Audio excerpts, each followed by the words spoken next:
Donc le véritable joyau est donc constitué par la vérité de la cessation. C'est une réalisation de l'individu. Donc lorsque l'on parle du joyau du Dharma, le vrai joyau est celui-ci. Mais maintenant, de manière plus générale, lorsque l'on parle de joyau du Dharma, on peut entendre l'ensemble des enseignements du Bouddha.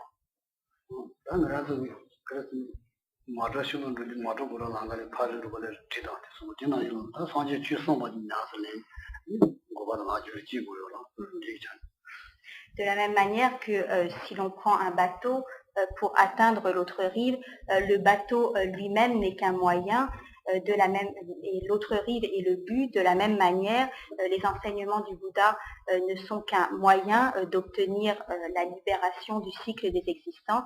Et donc c'est la vérité de la cessation, donc la réalisation personnelle du chemin qui constitue le véritable joyau du Dharma.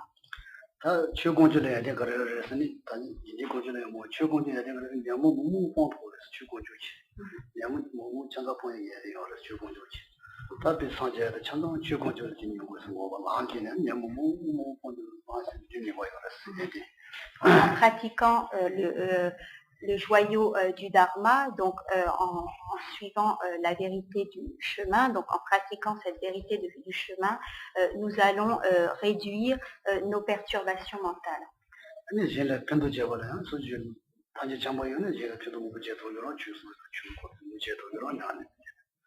grâce à l'enseignement du Bouddha, nous allons également développer amour et compassion envers les êtres.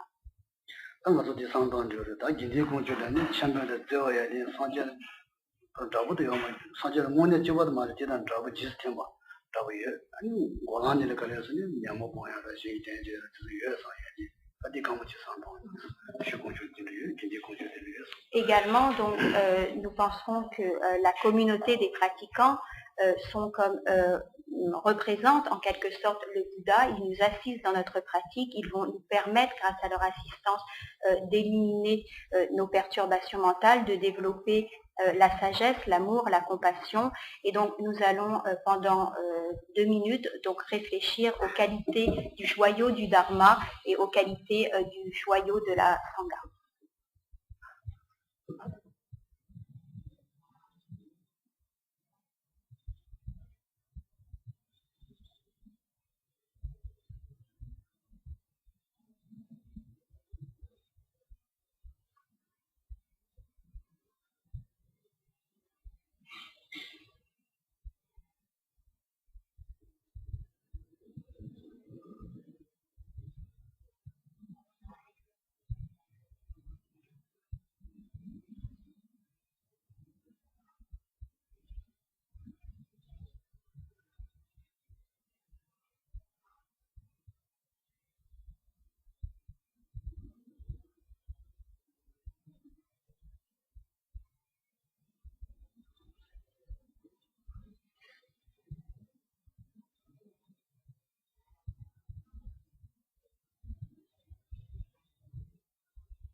Maintenant, donc, Geshe-la va nous expliquer de quelle manière les 3 joyaux peuvent nous protéger de la souffrance.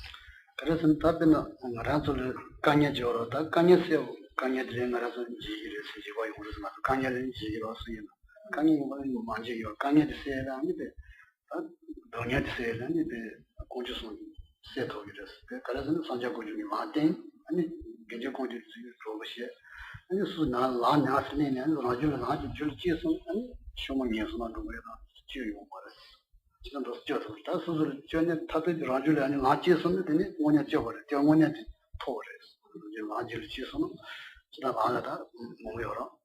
Donc, de quelle manière, en fait, dit-on que le refuge peut nous protéger de la souffrance?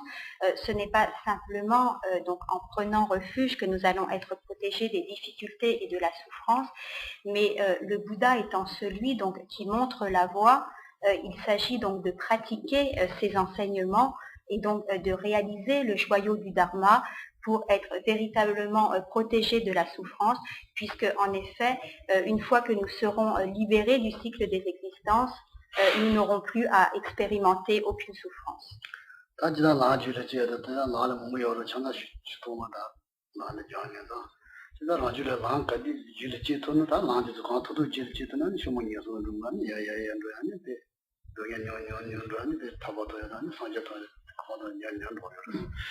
Et si nous parvenons à faire mûrir en nous une quelconque étape de la voie, nous serons par là même protégés des souffrances à venir. Par exemple, si nous arrivons à développer toutes les causes qui vont nous permettre de renaître en tant qu'être humain, nous éliminerons par là toutes les souffrances que nous aurions dû endurer dans les voies d'existence inférieures, etc. Donc tout au long de la voie, le fait de faire mûrir en soi la voie ou d'avoir certaines réalisations nous permet par là même de ne pas avoir à expérimenter la souffrance et les difficultés.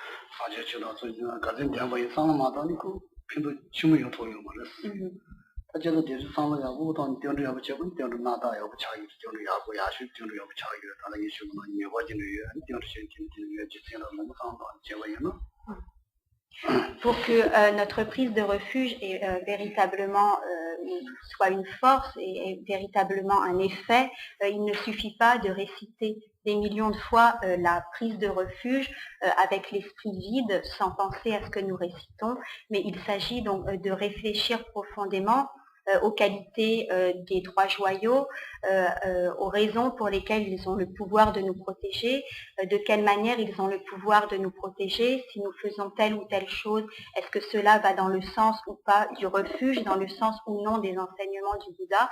Et donc ce n'est qu'en pratiquant les enseignements que le refuge pourra être une véritable protection, non pas simplement en récitant du bout des lèvres la prise de refuge.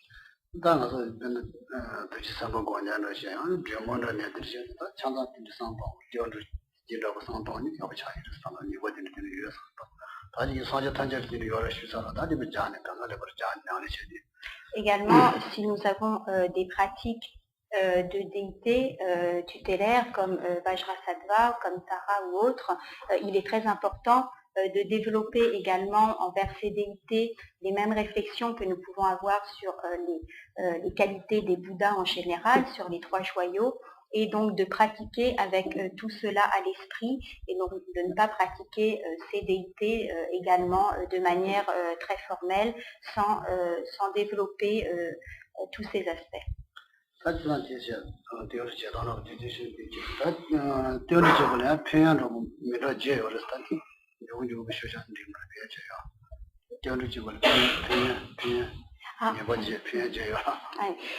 y a 8 bénéfices à la pratique du refuge.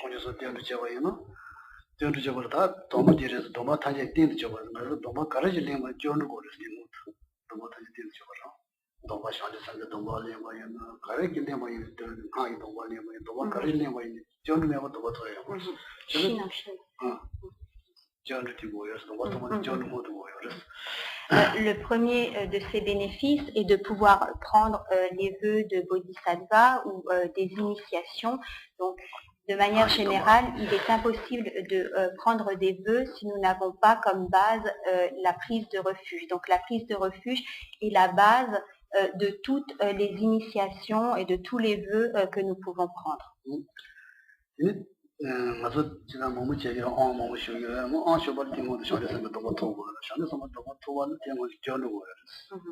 Par exemple, si nous recevons une initiation, pour pouvoir recevoir une initiation, il faut auparavant prendre les vœux de Bodhisattva. Et pour prendre les vœux de Bodhisattva, il faut avoir auparavant pris refuge.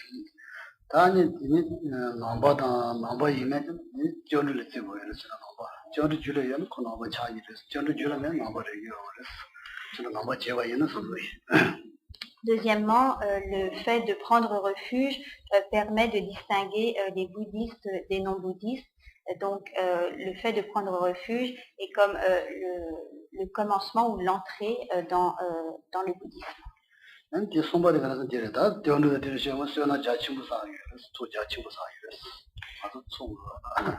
Troisièmement, le fait de prendre refuge permet d'accumuler de très vastes mérites.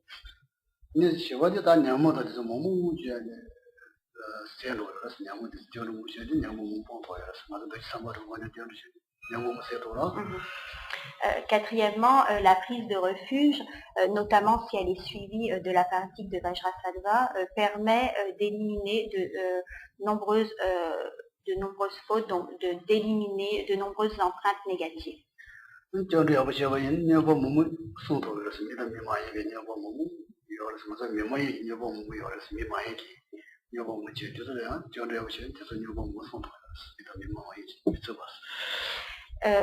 N'a pas.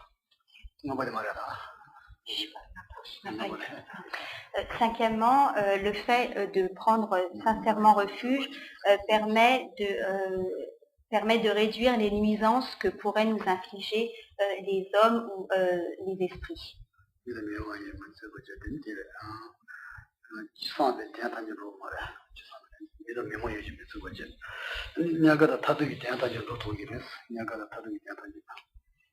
Sixièmement, la prise de refuge permet d'accomplir les buts temporaires et les buts ultimes.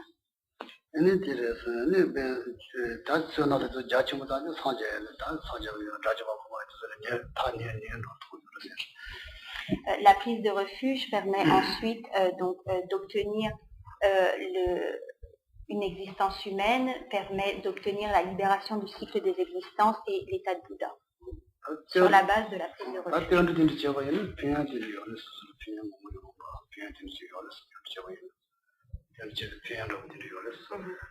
Et donc d'obtenir toutes les qualités propres à ces stades.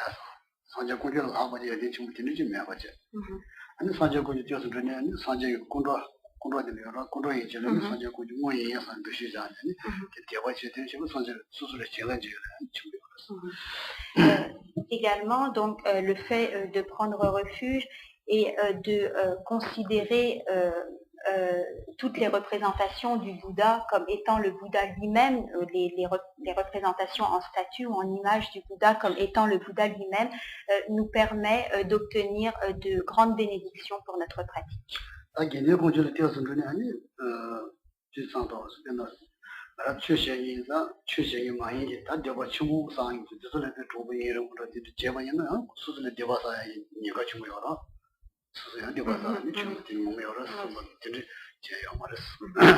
Également, le fait de prendre refuge nous protège.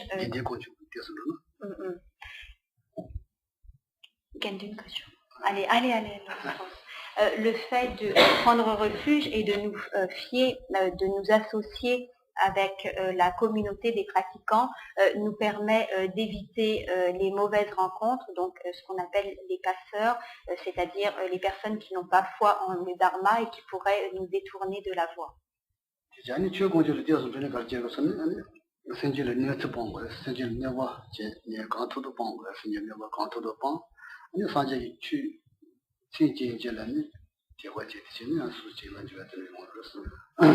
Le fait de nous attacher au dharma, à l'enseignement du Bouddha, nous permet de ne pas nuire aux êtres, et donc de développer des qualités. Donc à partir du moment où nous avons pris refuge dans les trois joyaux, nous ne devrons pas nous associer aux passeurs, donc aux personnes qui n'ont pas foi dans le dharma, et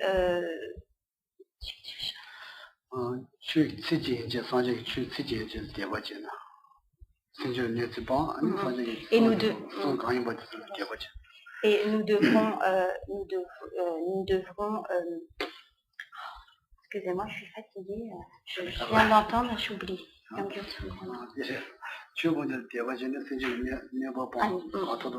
Nous devrons abandonner toute nuisance envers les êtres. Et nous devrons avoir un profond respect envers toutes les représentations du Bouddha et envers les livres saints contenant le dharma.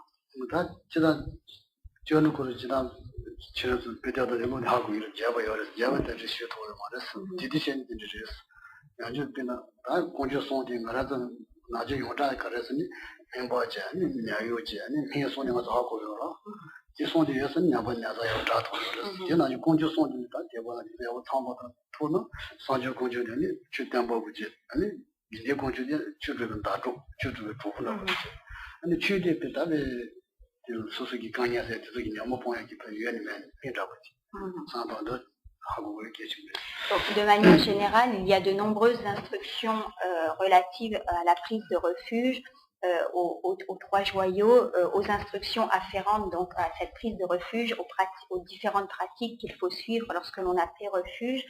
Mais pour commencer, déjà, il est important de réfléchir sur l'exemple le plus couramment donné, qui compare le Bouddha, le Dharma et la Sangha aux médecins, aux remèdes et aux gardes malades. Donc pour nous donner une idée déjà de la manière dont les trois joyaux peuvent nous protéger.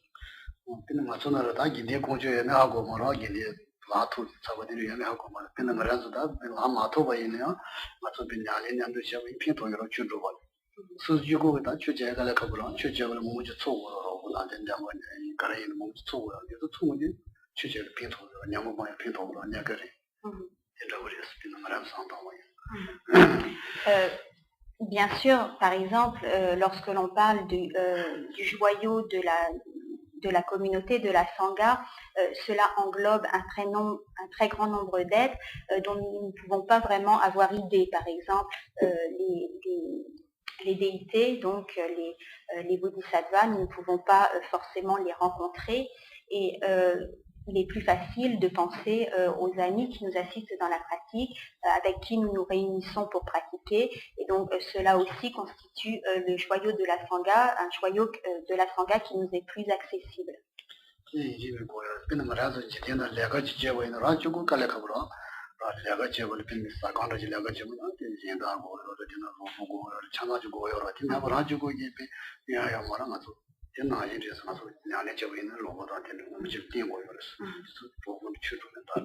Et ces amis donc, qui nous accompagnent dans notre pratique sont extrêmement importants.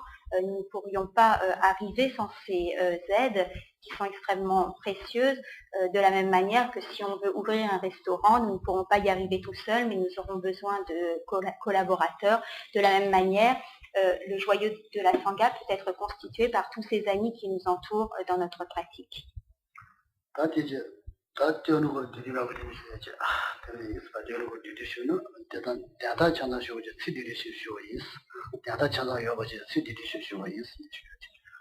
Donc Geshe-la a tenté de faire un résumé de cette pratique du refuge. Donc, comme on l'a dit, cet enseignement est très vaste, donc vous pouvez vous-même donc le développer, vous informer, mais il a tenté donc d'en faire un résumé. Nous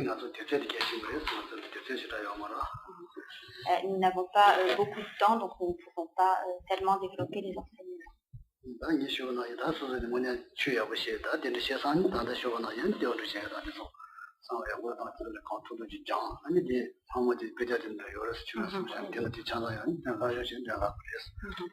Donc, nous n'avons pas forcément beaucoup de temps pour écouter des enseignements, mais le principal est d'étudier chez soi ces enseignements, de les approfondir. Et à Darjeeling, nous avons un petit livret sur la pratique du refuge dans le bouddhisme, avec la récitation des refuges du Gaden Tripa. Donc, c'est un enseignement qui est assez développé et que je vous conseille.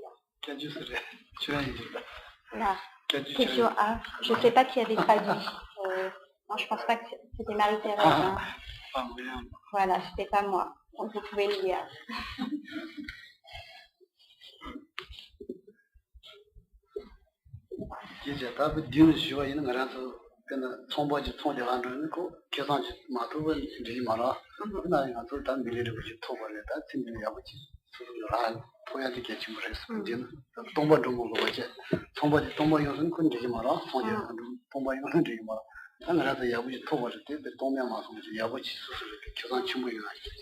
Lorsque l'on ouvre un commerce, notre but principal est de faire des bénéfices et on est content lorsque la caisse est pleine, on n'est pas content si la caisse est vide.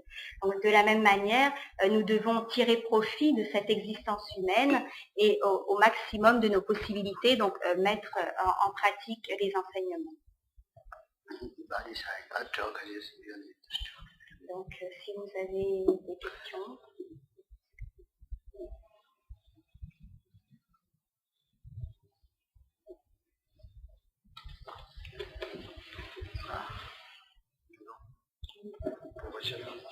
Oui.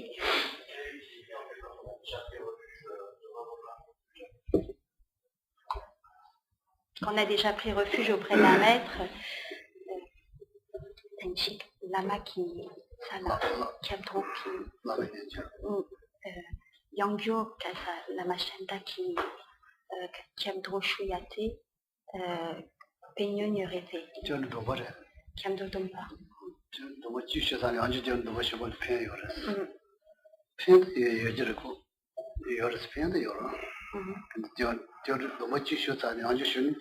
Lama Shanda Chiki Sala, Tana. Bento Kariyere. Bento Kariyere.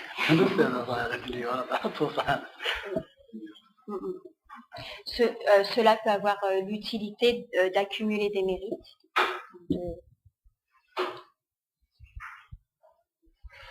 Oui, c'est tout ce qu'il m'a dit. Bento Shanta Yomare.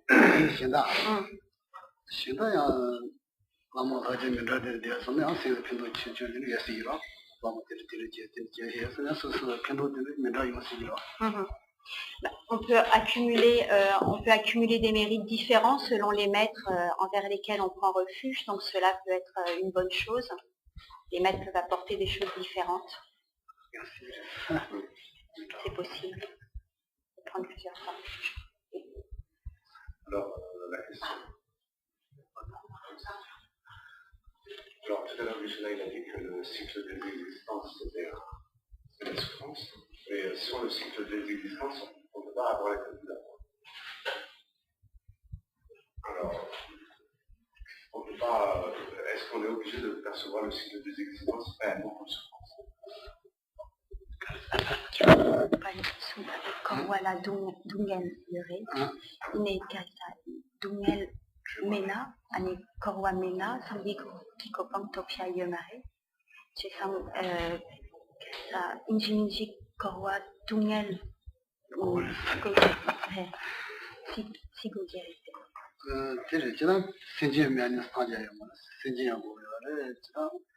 Ko dengemen saje ba chidani kanya yo mara chidani ma so chidani ko dengemen ya shure sida ya shure ko dengemen tuna to chinga sa ya shure de jala da yin ko denge yo mara ko denge pong ya de yo mara ko china yin ya shure san denge men ko chidani denge go ya ke yo mara ko men ya shure 다 동야 여신전은 나서 동야되는 상황 동야 point touch Donc c'est un état de fait donc de dire que le cycle des existences est de la nature de la souffrance ou que tous les êtres dans le cycle des existences rencontrent la souffrance, les difficultés, le mal-être.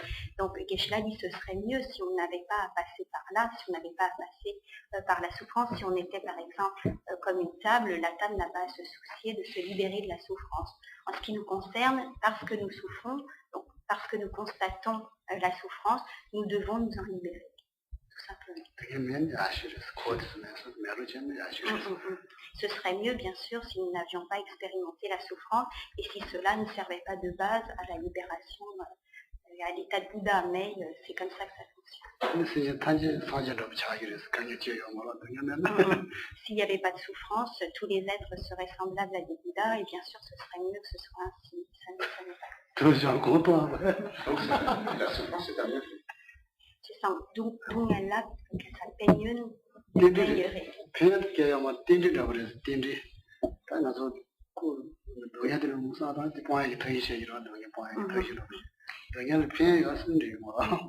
C'est-à-dire que la souffrance soit une bonne chose, mais simplement que parce que nous expérimentons la souffrance, alors nous avons l'idée de nous en libérer.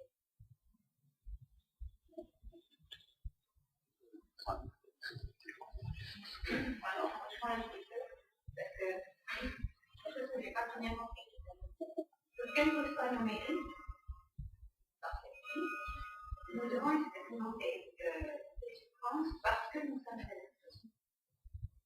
c'est parce que, oui, enfin, vous voulez que je pose la question comme ça. D'ailleurs, j'ai compris qu'on était obligé d'expérimenter un certain nombre de souffrances, quel que soit notre état. Oui, quel que soit notre état, oui.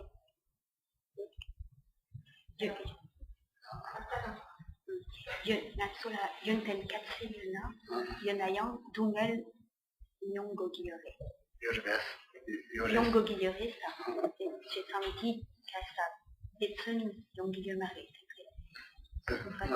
Il y a des cas de Yabayana, Donia Yongo. Il y a Yongo Maras, le Donia Changa, Yubayo Maras Masole. Il y a des Maras Masole. Chansong was set to a key day or Maras. So that doing a children didn't say as a day or a spend a promoter Jim go that did not about the not a children said doing a children said to ye or us. Chatham was set to ye or Maras. Chatha Tanja doing a Tanja said to ye John about the Jim, doing a channel said to ye or serious. En tant qu'être humain, donc même si nous avons une vie très agréable, nous devons expérimenter, donc souffrance est peut-être un mot un peu fort, mais toutes sortes de mal-être, ne serait-ce que le fait d'avoir faim, c'est une sorte de mal-être. Le fait d'avoir un peu mal, d'avoir un peu faim, d'expérimenter ce genre de petits désagréments en fait. Donc même si on a une vie agréable, qu'on a accumulé beaucoup de mérites qui nous permet un certain confort, nous avons quand même ces petits désagréments, même en tant qu'être humain. Hein, c'est pas souffrance. Certaines souffrances, on n'aurait pas expérimenté dans d'autres voies d'existence, oui. Comme les animaux par exemple. Oui. Mais tu trouves Dungal Manguero. Tu trouves ton tournage, Matsula Dungal Mungu. Oui, bien sûr, tout le monde voit bien que les animaux ont des souffrances beaucoup plus grandes à expérimenter de manière générale que les êtres humains, que la vie d'être humain est en général beaucoup plus confortable qu'une vie d'animal. Dans son conscient, tu dois la caissa, Rikpa y répète. Sungan Yangi Yope, Rikpa y répète.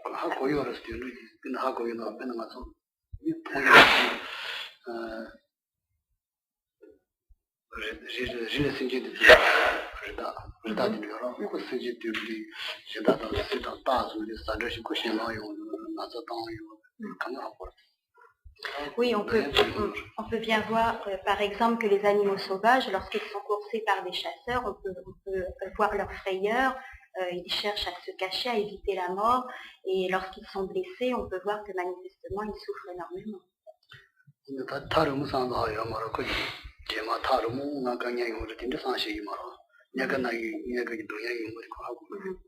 Bien sûr, ils n'ont pas une anticipation de la mort comme nous pouvons l'avoir, ils pensent de manière très à court terme en fait. Donc ils n'ont pas certaines souffrances mentales que nous pouvons expérimenter, et ils ont quand même de très grandes souffrances, le fait d'être persécutés.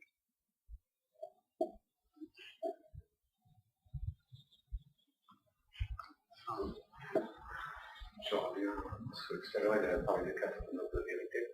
Il a dit que la 4e, c'est le chemin. Le chemin était ultime. Oui. Et que les 3 autres étaient conventionnels. Si, parce qu'il a dit que la réalité, c'était celui de Dharma. L'ultime, c'est le 4e. Le 4e est la cessation, sur le 3e. Non, pas la cessation. Parce qu'il a parlé de l'exemple du bateau, il a dit que le bateau arrive de l'autre côté, c'est la cessation. La cessation, donc la 3e. C'est le chemin qui est ultime. Quelle est ta question? La question, c'est si le chemin est ultime, les 3 autres sont relatifs.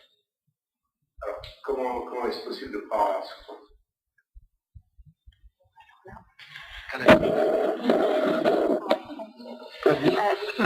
Lesvashin en est Shipate Gelcheshuris.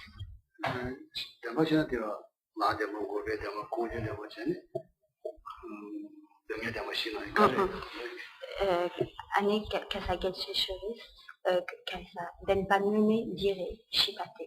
Ale, Yamashin Shibati Godin, Landen diris. Chidan Yama Chinasi Muyora. Chisang Agulimindo Triwati, Ane Dungalna Yichi Kandas Chitugiris, the Trivina.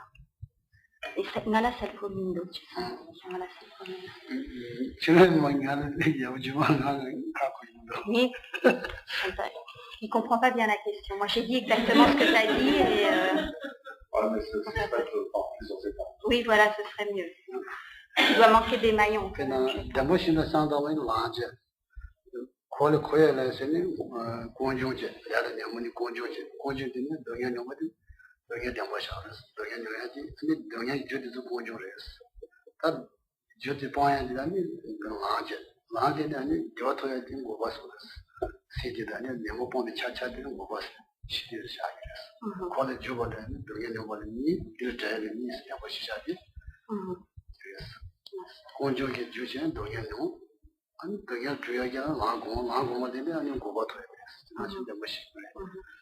À partir donc de la vérité de la vérité de la souffrance, donc la vérité du chemin est ce qui va mener à la cessation de la souffrance. À partir de la constatation donc de la souffrance. Est-ce que ça... Oui, alors si le chemin c'est la vérité, alors ce serait la loi de la causalité.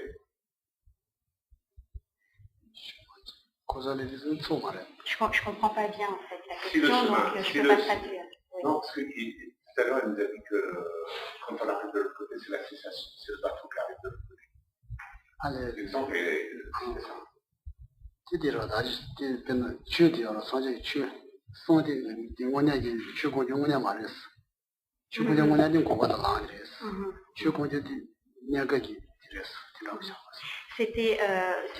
C'était au moment où il a expliqué que le véritable joyau, du Dharma était le chemin, donc les 2 dernières vérités, la vérité du chemin et la vérité de la cessation. C'est ça qu'il a dit.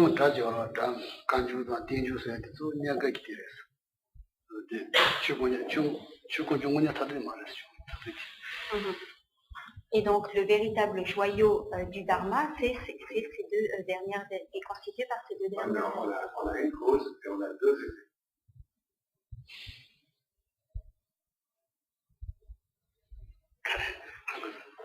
Yuchik Tantribuni Yuris.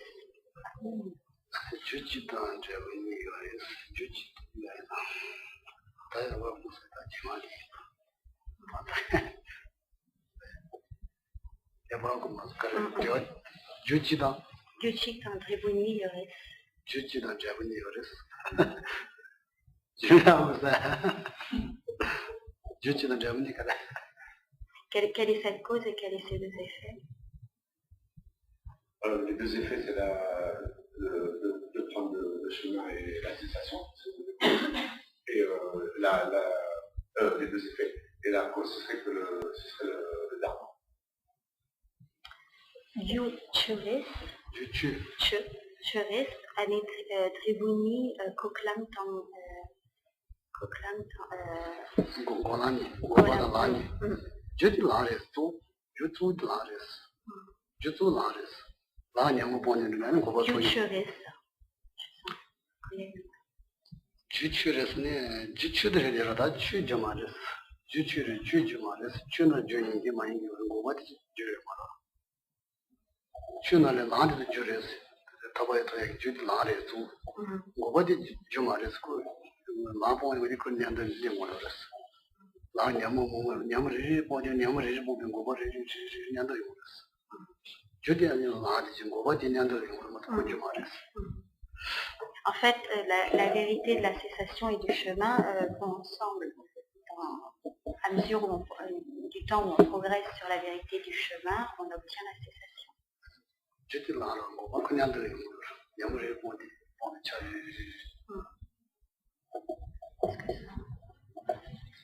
Oui. Le Bouddha est complètement avec les dispositions, il enseigne la phrase en psychologie la souffrance.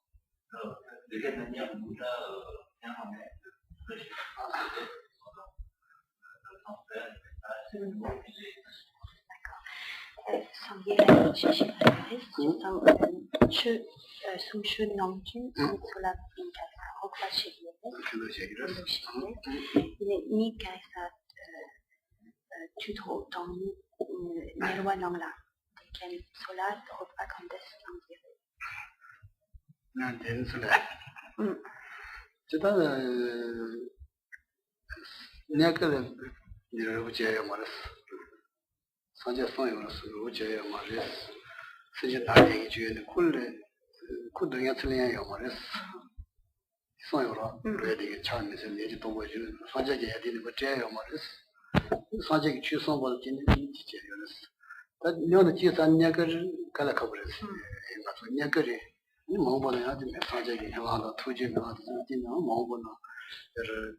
Tant que ces êtres ne sont pas sortis des conditions infernales, tant qu'ils sont dans les enfers, il est très difficile de leur venir en aide.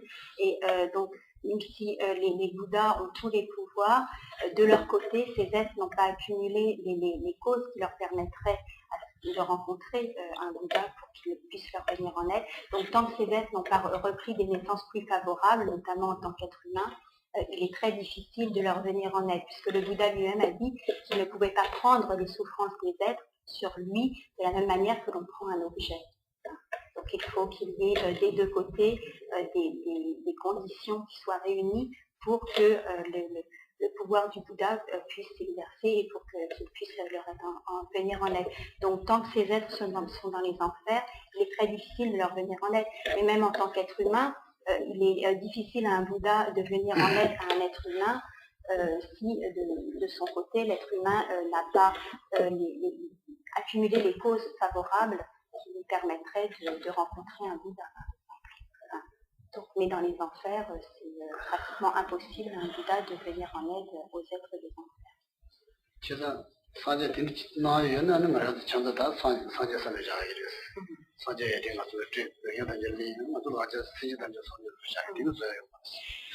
Si le Bouddha avait le pouvoir de nous libérer de toutes nos souffrances sans qu'il y ait de participation de notre part, tous les êtres auraient déjà atteint l'état du Bouddha.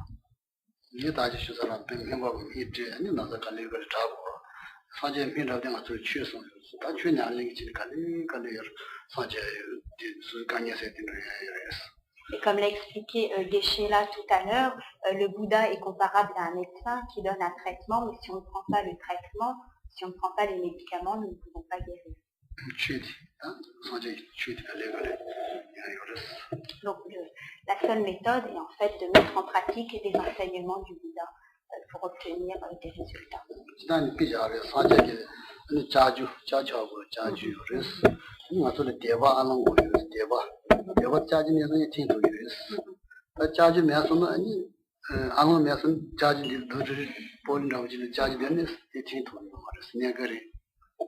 En fait, le Bouddha est comparé à un crochet et notre foi confiante en le Bouddha est comparée à un anneau. Le crochet va pouvoir prendre l'anneau.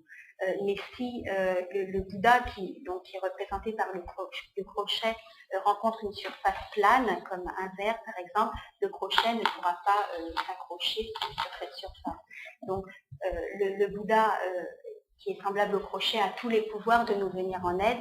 Et si de notre côté, nous n'avons pas développé une foi confiante en le Bouddha, il ne peut rien faire pour nous. Comment les animaux peuvent-ils évoluer si on ne passe pas?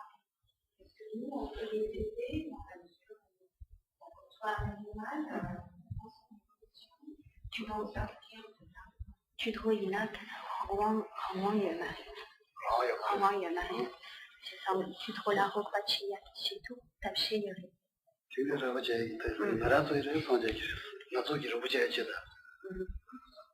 N'attends, repartir, n'arrête de repartir.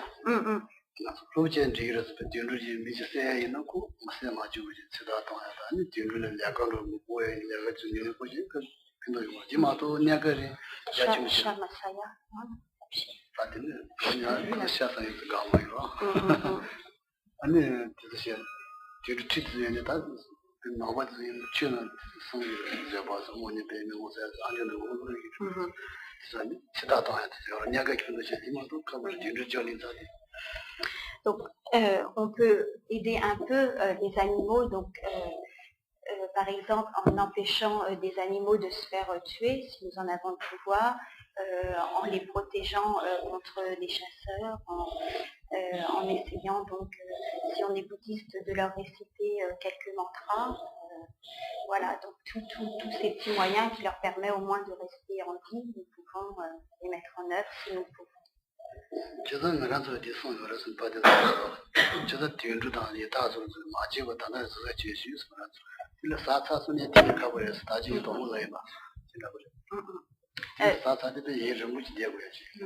Comme l'a dit Geshe-la au début de l'enseignement, tant que nous avons pris naissance en tant qu'être humain, il faut faire très attention de ne pas tomber dans ces voies d'existence inférieures que sont par exemple les esprits affamés, les enfers ou en tant qu'animal, car une fois que nous avons repris naissance dans ces voies d'existence, il est très difficile de s'en sortir.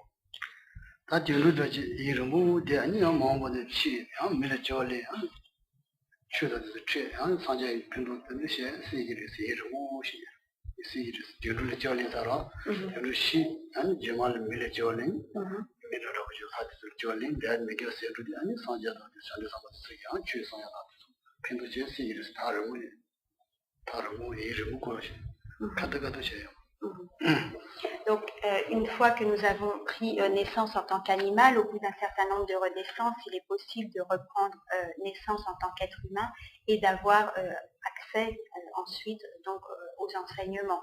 Cela peut durer longtemps.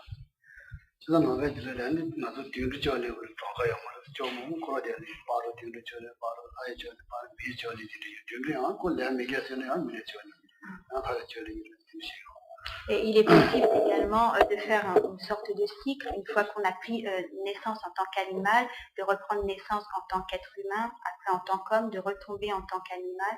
Donc il est possible également, une fois qu'on a pris naissance en tant qu'animal, de retrouver une fois ou deux une renaissance en tant qu'homme ou en tant que Dieu, et ensuite de retomber dans la condition animale.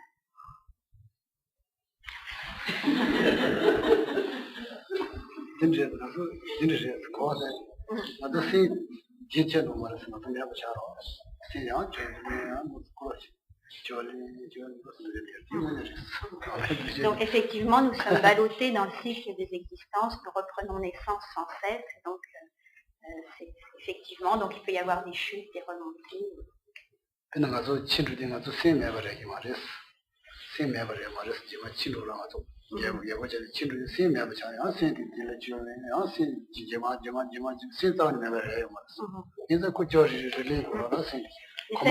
Comme notre esprit n'est pas destructible, une fois que nous vieillissons, nous mourrons et nous devons sans cesse reprendre naissance dans le cycle des existences. On serait bien plus tranquille si à notre mort, l'esprit se désagrégeait, était détruit comme le corps.